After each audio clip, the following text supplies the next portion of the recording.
നമ്മൾ ഇന്ന് ചെട്ടിനാട് സ്പെഷ്യൽ ഈ ബാസ്ക്കറ്റ്സ് ആണ് കേട്ടോ കാണാൻ പോണത്. നല്ല നല്ല ഭംഗിയുള്ള ബാസ്ക്കറ്റ്സ് ആണ് ഉണ്ടായിരുന്നത് കേട്ടോ. എല്ലാം കണ്ടുകൊണ്ടിരിക്കാൻ തോന്നി. ഇത് പൗച്ച് പോലത്തെ ഒരു ഇതാണ്. നമ്മൾ ഈ പിള്ളേർക്ക് പെൻസിൽ പെന്നൊക്കെ ഇട്ട് വയ്ക്കാനുള്ള ഒരു പൗച്ച് മോഡലായിരുന്നു.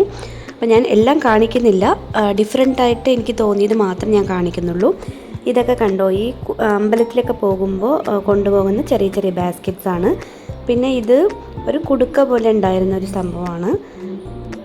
പക്ഷെ താഴെ ഒരു ഹോളുണ്ട്, അപ്പോൾ വലിയ വലിയ സാധനങ്ങളൊക്കെ ഇടാൻ പറ്റുള്ളൂ. പിന്നെ നമ്മൾ ഈ കൊറിയൻ സീരീസിലൊക്കെ കാണാറില്ലേ നല്ല ഭംഗിയുള്ള ബാസ്ക്കറ്റ്സ്, അതുപോലെയൊക്കെ ഉണ്ടായിരുന്നു. എൻ്റെ മോൾക്ക് ഇത് വേണമെന്ന് പറഞ്ഞ് ഭയങ്കര വാശിയായിരുന്നു. അപ്പോൾ അതൊരെണ്ണം വാങ്ങിച്ചു. പിന്നെ ഈ പിള്ളേരുടെ സാധനങ്ങളൊക്കെ നമുക്ക് ഇട്ട് വയ്ക്കാൻ പറ്റിയത്, അല്ലെങ്കിൽ നമുക്ക് ഈ ഉള്ളിയും സവാള വെളുത്തുള്ളിയൊക്കെ നമുക്ക് ഇട്ട് വയ്ക്കാം. പെട്ടെന്ന് ചീത്തയാവില്ല, കാറ്റും കയറും.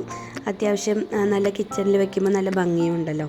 അതിൻ്റെ വലിപ്പമുള്ളതുണ്ട്. ഇതിപ്പോൾ 1 കിലോ സവാളയൊക്കെ ഇതിൽ നമുക്ക് ഇട്ട് വയ്ക്കാവുന്നതാണ്. പിന്നെ കുറേ വെറൈറ്റീസ് ഉണ്ടായിരുന്നു. Thank you for watching. This is Keerthi. By.